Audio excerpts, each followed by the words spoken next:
Channel चलाने के लिए विज्ञापन चाहिए सरकार से।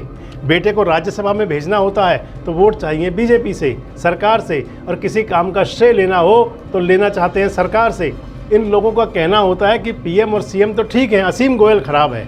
असीम गोयल ने विनोद शर्मा पर तंज कसते हुए कहा कि पहले इन्होंने हुड्डा की थाली में छेद किया था, अब ये लोग बीजेपी की थाली में छेद करेंगे, बीजेपी को भी नहीं छोड़ेंगे। दुष्यंत जी को और मुझे स्वयं बदनाम करने के लिए कुछ लोगों ने इसी तरह की बात कही थी और उसके पश्चात गिड़गिड़ाना पड़ा था, माफी मांगनी पड़ी थी। इन लोगों का हश्र भी ऐसा ही होने जा रहा है भविष्य के अंदर। दोस्तों नमस्कार, मैं संजय मग्गू और मौजूद हैं देश रोजाना के डिजिटल मीडिया प्लेटफॉर्म पर। रात के 9 बज चुके हैं और ये समय प्राइम टाइम का है। प्राइम टाइम में जिन खबरों पर आपसे हम चर्चा करेंगे उनमें मुख्य हैं कि दिल्ली के सांसद अरविंद केजरीवाल पार्टी के बड़े नेता यानी कि आम आदमी पार्टी के नेता संजय सिंह को ईडी ने शराब घोटाले में गिरफ्तार कर लिया है। आपसे चर्चा करेंगे हरियाणा के 2 राजनीतिक परिवारों की, यानी कि अजय सिंह चौटाला और वीरेंद्र सिंह के परिवार की जो रार चल रही है उसको लेकर भी आपसे बात करेंगे। अंबाला के 2 बड़े दिग्गज नेताओं, पूर्व केंद्रीय मंत्री विनोद शर्मा और अंबाला के विधायक असीम गोयल की जो आपसी तूतू में चल रही है उस पर भी आपसे चर्चा करेंगे। देश और प्रदेश की राजनीतिक बातों पर भी। उससे पहले उन खबरों पर नज़र डालते हैं जो आज सुर्खियों में है। लैंड फॉर जॉब्स यानी कि ज़मीन के बदले नौकरी के घोटाले के मामले में लालू परिवार के सभी सदस्यों को यानी कि राबड़ी देवी, तेजस्वी यादव और लालू यादव को जमानत मिल गई है। सिक्किम में बादल फटने से भारी तबाही, सेना के 23 जवान लापता, तीस्ता नदी में तूफान से पुल बह गया। राज्यसभा सदस्य संजय सिंह के आवास पर ईडी की छापेमारी, आबकारी घोटाले में ईडी ने संजय सिंह पर कसा शिकंजा, किया गिरफ्तार। मोदी जी के खुलासे से केसीआर परिवार और बीआरएस में पड़ी फूट, बोले भाजपा नेता संजय बंदी। सचिन पायलट का बीजेपी पर तंज, का बीजेपी बहुत कलाकार पार्टी है, अफवाहें छोड़ने में, अफवाहें फैलाने में माहिर है। रमेश विधुड़ी के मामले में लोकसभा विशेष अधिकार समिति की 10 अक्टूबर को होगी पहली बैठक। एशियन गेम्स में भारत का शानदार प्रदर्शन जारी, तीरंदाजी टीम इवेंट में जीता गोल्ड। अब तक भारत के खाते में आ चुके हैं 71 मेडल। तो चलिए अब चर्चा करते हैं उन खबरों पर विस्तार से जो प्राइम टाइम का हिस्सा हैं। सबसे पहले बात अपने हरियाणा की। हरियाणा जहां पर कि चौधर की लड़ाई हमेशा जारी रहती है और अब ये चौधर की लड़ाई चल रही है चौधरी वीरेंद्र सिंह और अजय सिंह चौटाला के परिवार के बीच में, और एक लड़ाई चल रही है अंबाला में, यानी कि अंबाला के अंदर पूर्व केंद्रीय मंत्री विनोद शर्मा और वहाँ के विधायक असीम गोयल आमने सामने हैं। हरियाणा की राजनीति कुछ ऐसी है कि ओहदा मिले ना मिले लेकिन मूंछों का ताव और हुक्के की गुड़गुड़ जारी रहनी चाहिए। ये सब तब ज़्यादा ज़रूरी हो जाता है जब चुनावी बयार शुरू हो जाए। दरअसल ट्रेजेडी किंग यानी कि चौधरी वीरेंद्र सिंह ने अपनी इसी चौधराहट को दिखाने के लिए 2 अक्टूबर को जींद में शक्ति प्रदर्शन के अंदर अपनी आवाज़ सुनाई थी लोगों को। उन्होंने कहा था कि ये आवाज़ जनता की है। इस रैली में उन्होंने प्रदेश की बीजेपी जेजेपी गठबंधन सरकार पर गठबंधन को तोड़ने का अपना पुराना राग अलापा था। इसके साथ साथ उन्होंने जेजेपी के जो मुखिया हैं दुष्यंत चौटाला, उस पर कई आरोप लगाए थे। दुष्यंत चौटाला पर वीरेंद्र सिंह ने ऐसे निशाने साधे थे कि जो शायद ही पहले किसी और नेता ने साधे हों। अब उनकी आवाज़ कहीं पहुंची या नहीं पहुंची, मैंने आपको पहले भी एक वीडियो में बताया था कि उनकी आवाज़ जेजेपी के नेताओं तक बहुत ज़ोर से पहुंची है। जेजेपी के छोटे युवराज भड़के हुए हैं। बीजेपी के नेता और पूर्व केंद्रीय मंत्री चौधरी वीरेंद्र सिंह की तरफ से जेजेपी पर जो भ्रष्टाचार के आरोप लगाए गए थे, इन आरोपों को लेकर दिग्विजय चौटाला ने पलटवार किया है वीरेंद्र सिंह पर। कहा 1 हफ्ते में ठोस सबूत नहीं दिए तो हम फिर अदालत में देखेंगे, मानहानि का मुकदमा चलाएंगे। तो बदले में वीरेंद्र सिंह कहते हैं कि मानहानि का मुकदमा ही क्यों चलाते हो, आपकी सरकार है, मुकदमा दर्ज करा दो। वीरेंद्र सिंह ने जेजेपी नेता और हरियाणा के डिप्टी सीएम दुष्यंत चौटाला की तरफ इशारा करते हुए कहा था कि सबसे ज़्यादा भ्रष्टाचार उन्होंने किया है। दुष्यंत का नाम लिए बिना उन्होंने कहा था कि इतना भ्रष्टाचार किया जितना आज तक कभी नहीं हुआ। ये कहा था कि लोगों को उनमें यानी कि दुष्यंत में देवीलाल का अक्स नज़र आता था। वीरेंद्र सिंह ने यह भी कहा था कि अगर हरियाणा में बीजेपी और जेजेपी का गठबंधन रहा तो फिर वो बीजेपी में नहीं रहेंगे। अब इस पूरे मामले को गंभीरता से लेते हुए दिग्विजय चौटाला ने अपनी जो प्रेस कॉन्फ्रेंस की थी उसमें कहा था कि जाट आरक्षण के समय भी कुछ नेताओं ने हम पर ऐसे ही बेबुनियाद आरोप लगाए थे और बाद में उन्हें अदालत में गिड़गिड़ाना पड़ा था। दुष्यंत चौटाला पर जो आरोप लगे थे उसको लेकर के दिग्विजय चौटाला बहुत गुस्से में थे और कहा कि वर्ष 2019 में हुए हरियाणा विधानसभा चुनाव के बाद से हम प्रदेश में बीजेपी के साथ मिलकर सरकार चला रहे हैं। हमारी खामोशी को हमारी कमजोरी ना समझा जाए। हम पर कभी धन घोटाला, कभी धान घोटाला, कभी शराब घोटाला, कभी रजिस्ट्री घोटाला, कभी ये घोटाला, कभी वो घोटाला आरोप लगाए जाते हैं। आखिर कब तक चुप बैठेंगे हम? अगर किसी के पास कोई ठोस सबूत है तो वो दिखाए। पहले भी न्याय हुआ था, आगे भी न्याय होगा। हमारे पास सबके साक्ष्य हैं। इसके साथ साथ दिग्विजय चौटाला ने यह भी कहा कि डिप्टी सीएम दुष्यंत चौटाला हरियाणा भर के अंदर दोस्ती संकल्प कार्यक्रम शुरू करेंगे, प्रदेश के युवाओं को अपने साथ जोड़ेंगे। उन्होंने कहा था कि प्रदेश के युवाओं को साथ जोड़ने के लिए ये सब किया जा रहा है। वहीं चुनाव नज़दीक आते जो सियासी पारा है लगातार बढ़ रहा है। मैंने आपको शुरू में कहा था कि जो ये एक लड़ाई चौधरी वीरेंद्र सिंह और चौधरी अजय सिंह के परिवार के बीच में है, तो दूसरी लड़ाई अंबाला में चल रही है। पूर्व केंद्रीय मंत्री और हरियाणा जनचेतना पार्टी के सुप्रीमो है विनोद शर्मा, जो कार्तिकेय शर्मा के पिता हैं। जो कार्तिकेय शर्मा यानी कि जो बीजेपी के समर्थन से, जेजेपी के समर्थन से राज्यसभा सदस्य बने थे, उन विनोद शर्मा का भाजपा के विधायक असीम गोयल के साथ बहुत सियासी घमासान मचा हुआ है। दोनों नेता एक दूसरे पर गंभीर आरोप लगा रहे हैं, आरोप प्रत्यारोप कर रहे हैं, धमकी भी दे रहे हैं।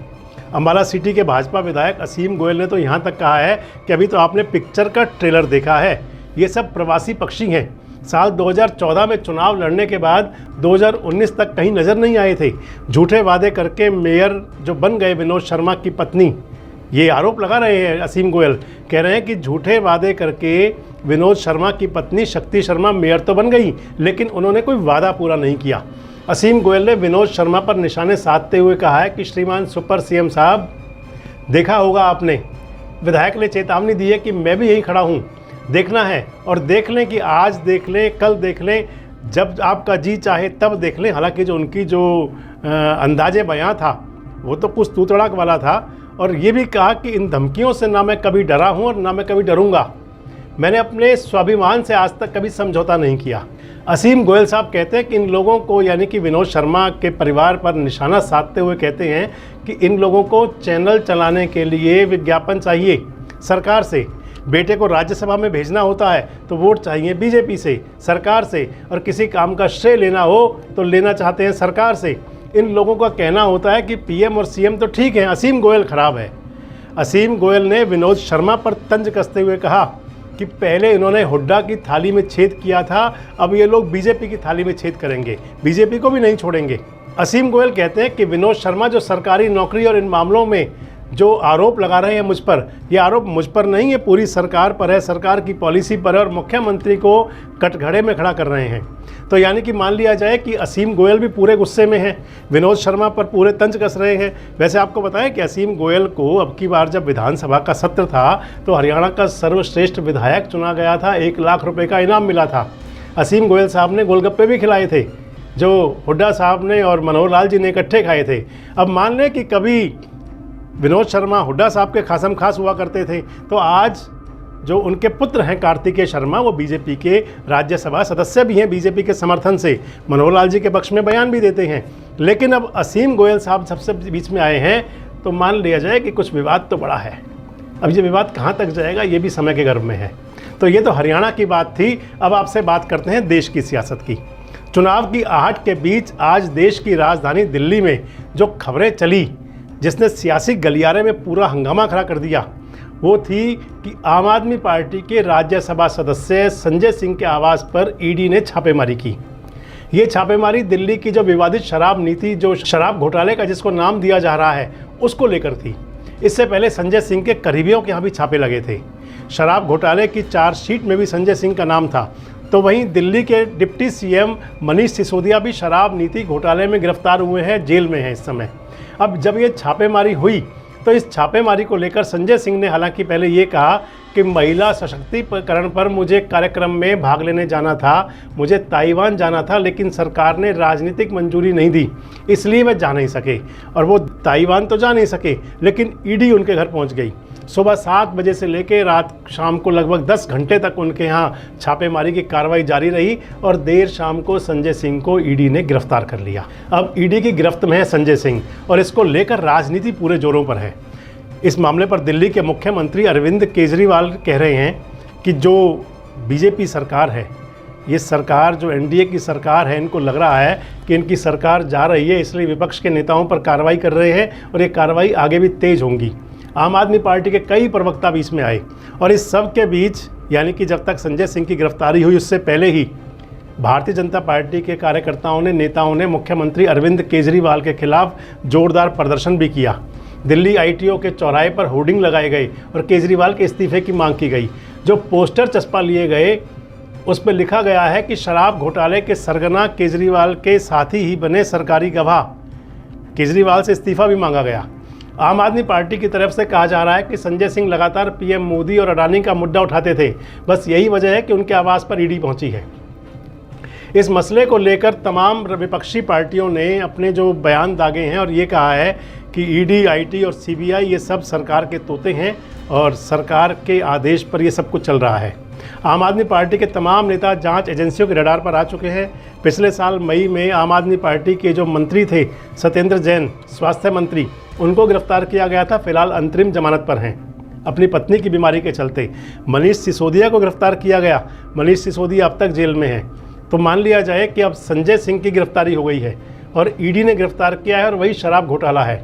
तो मान लिया जाए कि आम आदमी पार्टी के जो आने वाले समय में भी अभी परेशानी के, दिक्कत के दिन जारी रहने वाले हैं। अगला निशाना क्या अरविंद केजरीवाल हो सकते हैं, इस पर भी देखा जाएगा। अब इस सब में कहा जा रहा है कि ईडी के तमाम एक्शन में पारदर्शिता दिखनी चाहिए। सुप्रीम कोर्ट के जस्टिस एएस बोपन्ना की अगुवाई में एक और नए मामले में सुनवाई हुई थी और उस मामले में बेंच ने कहा कि यह जरूरी है कि आरोपी की गिरफ्तारी के बारे में बताया जाए कि उसकी गिरफ्तारी का आधार क्या है और यह लिखित में बताया जाना जरूरी है। वैसे ईडी आजकल बहुत सक्रिय है और ईडी की तरफ से बहुत कार्रवाई चल रही हैं। तो इस सब को लेकर के ये जो घमासान है राजनीतिक, ये भी जारी है। तो सियासत न केवल राजधानी दिल्ली में हो रही है बल्कि महाराष्ट्र में भी हो रही है। महाराष्ट्र के नांदेड़ में एक सरकारी अस्पताल में 24 घंटे के अंदर लगभग 24 से ज़्यादा मरीजों की मौत ने पूरे सिस्टम पर सवालिया निशान खड़े कर दिए हैं। अस्पताल के अधिकारियों के मुताबिक 1 और 2 अक्टूबर के बीच 7 और मरीजों की मौत हो गई। इसी के साथ ही अस्पताल में पिछले 48 घंटे में मरने वालों की संख्या 31 हो गई है। महाराष्ट्र के मुख्यमंत्री एकनाथ शिंदे के मुताबिक नांदेड़ के अस्पताल में हुई मौतों को गंभीरता से लिया जा रहा है। जांच के बाद उचित कार्रवाई भी की जाएगी। वहीं विपक्ष ने राज्य की सरकार को जमकर घिरा है। छत्रपति संभाजी नगर स्थित सरकारी मेडिकल कॉलेज और अस्पताल में मंगलवार की सुबह 8 बजे तक 24 घंटे के अंदर 18 मौत दर्ज की गई थी। कांग्रेस की महाराष्ट्र इकाई के प्रमुख नाना पटोले ने कहा है कि नांदेड़ और संभाजी नगर में 2 सरकारी अस्पतालों में मरीजों की जो मौत हुई है उस मामले पर राज्य सरकार के खिलाफ हत्या का मामला दर्ज किया जाना चाहिए। वहीं कांग्रेस के जो बड़े नेता हैं राहुल गांधी, उन्होंने मृतक परिजनों के लिए संवेदना प्रकट करते हुए आरोप लगाया है कि भाजपा सरकार अपने प्रचार प्रसार पर हजारों करोड़ रुपए खर्च कर रही है, लेकिन बच्चों के लिए दवा के लिए पैसा नहीं है। बीजेपी के लिए गरीब की जान की कोई कीमत नहीं है, ये आरोप लगाया है राहुल गांधी ने। वैसे इस खबर ने भले ही देश की स्वास्थ्य सेवाओं पर सवाल उठाए हों, लेकिन इसी बीच एक स्वास्थ्य से जुड़ी अच्छी खबर भी सामने आ रही है जो आपको बताना जरूरी है। दुनिया में मलेरिया के दूसरे टीके को WHO ने मंजूरी दे दी है।